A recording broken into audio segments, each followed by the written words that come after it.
Hey YouTube, you know me. It's Paul with Washington Pro Carpet Cleaning. Back at it again.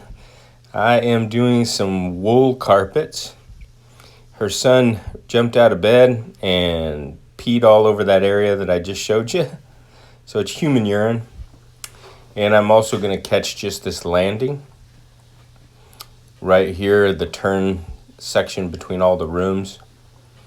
So a very simple job. And what I'm going to use today on this, Odoband 3-in-1 is my go-to for wool, but they're sold out nationwide. So I had called the manufacturer of Simple Green, and they said it is a wool-safe product. But I wanted to go ahead. I know it's an 8 or 8.5 on the pH scale, so I wanted to bring that down. So I put 8 ounces of Simple Green, 8 ounces of white distilled vinegar, and I used 8 ounces of Odor Death, which is ClO2. And that gave me the perfect balance. And I sprayed that down, let it sit for, I think I let it dwell for 10 minutes. And then on wool carpet, you don't ever want to leave the carpet, damp or moist. So I wanted to get that out. I didn't have any Ironman pads. I just put an order in for a couple Glad pads. I'm going to try those out, along with another case of my Green Dragon and another Odor Death. So I'll have those products, but I didn't have any Ironman with me, so I used a two-way, and it did the job, so no problem. And two-way is T-U-W-A-Y from the end cap store. It's not too bad. It's kind of probably a poly blend or something.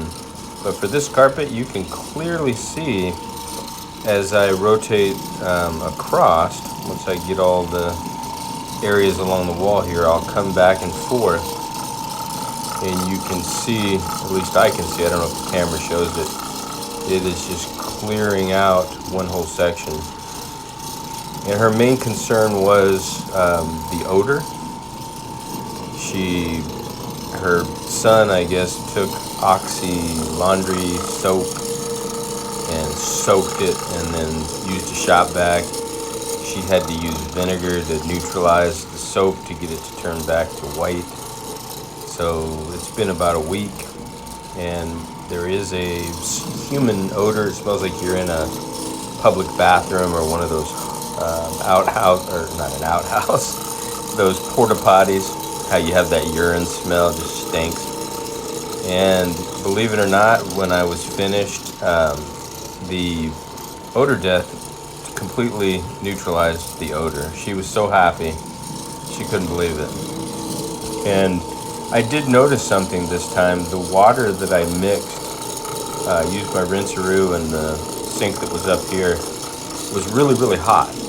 And when I put it in there, I could tell once I poured the 8 ounces of the Odor Death, it fumigated, or you could see the fumes like the unstable product, and you could smell the ClO2 like the unstable product that I used to use. And I don't know if that made a difference, the vapor.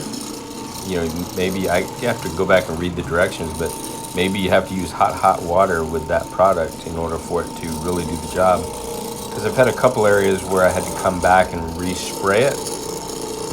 It just didn't seem to get the smell of urine out. And I sprayed it on straight at one place, and that took care of it. But I believe maybe the hot water is the trick. So this carpet, obviously on camera, it doesn't look like it even needs to be cleaned, and that's because they cleaned it with a shop vac and vinegar and soap and neutralized it, which was good. The only thing they couldn't get was the smell.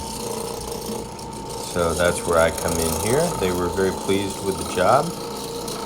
I do have a minimum charge, which normally would be 2 rooms in a hallway. So I told her, depending on how severe the odor was, I have like a flat fee for using the ClO2.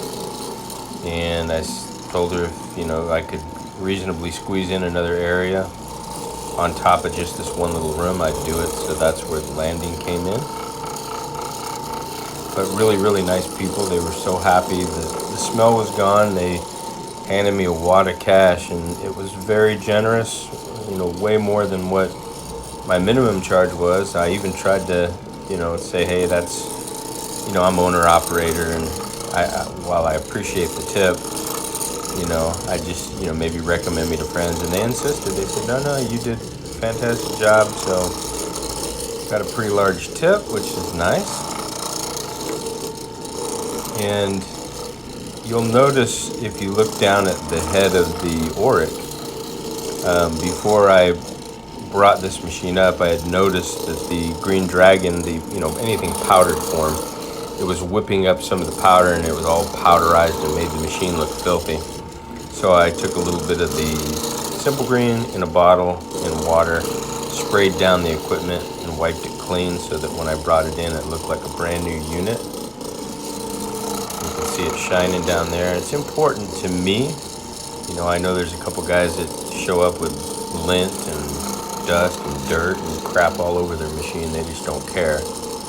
But I know if somebody showed up in my house that way, I would care. I would think they were 125 even. Not you the can guy make it wanted out cleaning, to or if you show up in a WA Pro. dirty van. I mean, you're a cleaning company for crying out loud, Yeah, I right, take a guys? credit card if you want to do that. So you would Or expect cash. it to be Check clean. or cash is better because they don't charge me. So, and I took my that time on 3% this. fee, The pad did a really good job of lifting the moisture. This carpet will be dry in probably an hour. And I will say, for small jobs like this is just incredible. But this Auric, while I was up there doing the job, I was thinking, man, this Auric has made me so much money this year alone. I mean, it's incredible that, a simple $300 tool, of course, along with the right products and the knowledge to use it, pads, all that stuff. But it's just amazing to me that you could make that much money with such a simple tool.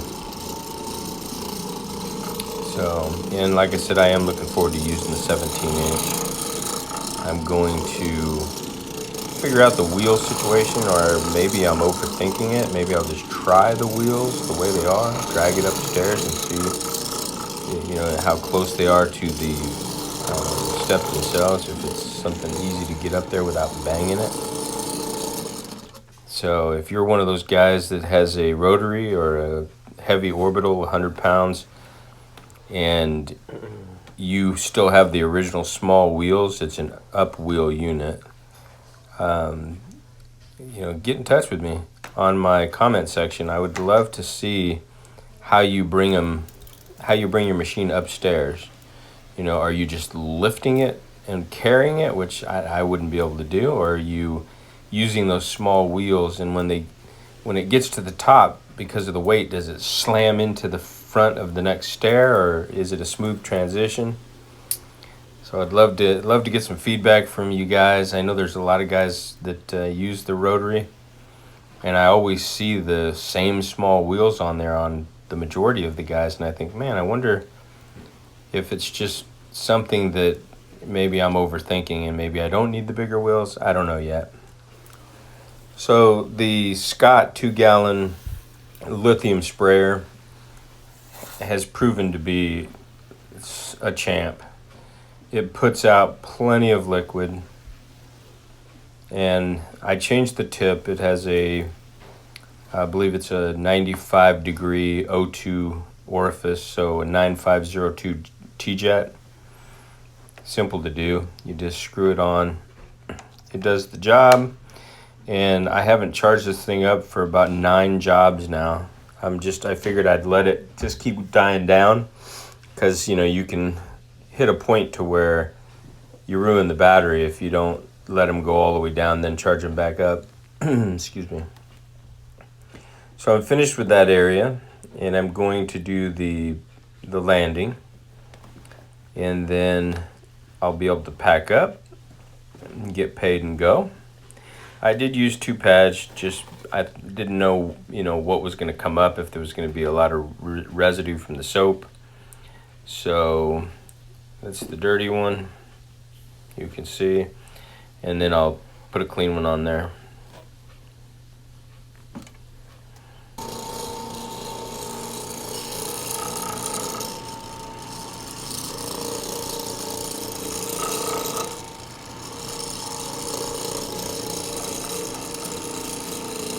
So for those of you that are getting into the business or got into the business with an Auric Orbiter or a Bissell Big Green or something that's not, you know, considered, I guess, big time janitorial equipment or whatever, pro equipment for VLM or OP cleaning,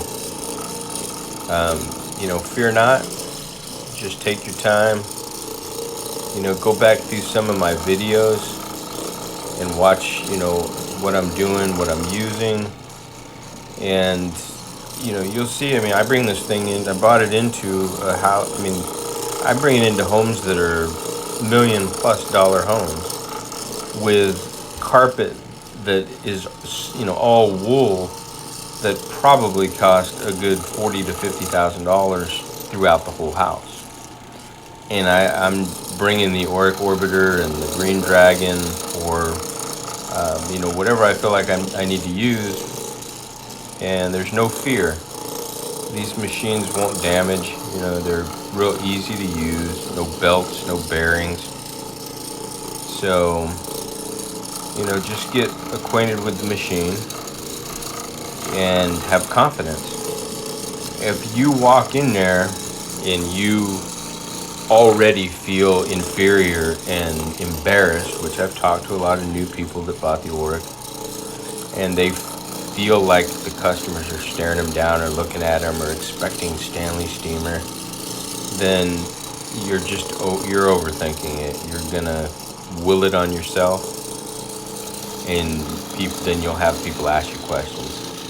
But if you just go in confidently, bring in your tools, get set up, explain to them that you're going to do, I always say encapsulation. I never say OP cleaning, even though Green Dragon's kind of encapsulation, but not really. It's just easier to explain to a person the, you know, encapsulation process. They don't understand OP cleaning. I try to explain the OP cleaning, and all I get is that's just spreading the dirt around. You know, even though you can take the pad off, put it in a clean bucket, 3 or 4 gallon bucket, rinse it out and show them that's where the dirty water went, into the pad. It's just so much easier to say, you know, I'm using a product that has 2 polymers. One encapsulates or surrounds and separates the soil, dirt, dust, so that I'm able to get about 97% of it out with my bonnet with the heat and friction. And the second polymer is an reinsert, or what do they call it? Anti-reinstall or anyway, I tell them that it acts as a barrier like a Scotch guard. So any soil that's left behind, when I said I pick up 97%, that 3% will dry to a polymer crystal. It's not sharp or dangerous. It might look like little shards of salt, but there's no need to get your vacuum out and immediately vacuum. Just upon your next regular vacuuming, the rest of that soil that's been encapsulated will be vacuumed up. You don't have to worry about wick back or any residue. It's a zero residue type of process. And then I just go to town, and that way, you know, I've seen people, I've come downstairs in a couple homes and they're on their laptops looking up the word encapsulation. So it's just easier to explain, and basically that's what you're doing anyway. Soil suspension, emulsion, it's all basically encapsulation. So I hope you enjoyed the video, and I know I enjoyed doing the job. I always love using my Auric Orbiter. I hope you guys do too. I also like my other equipment. I'm not opposed to all other methods. So have a great day.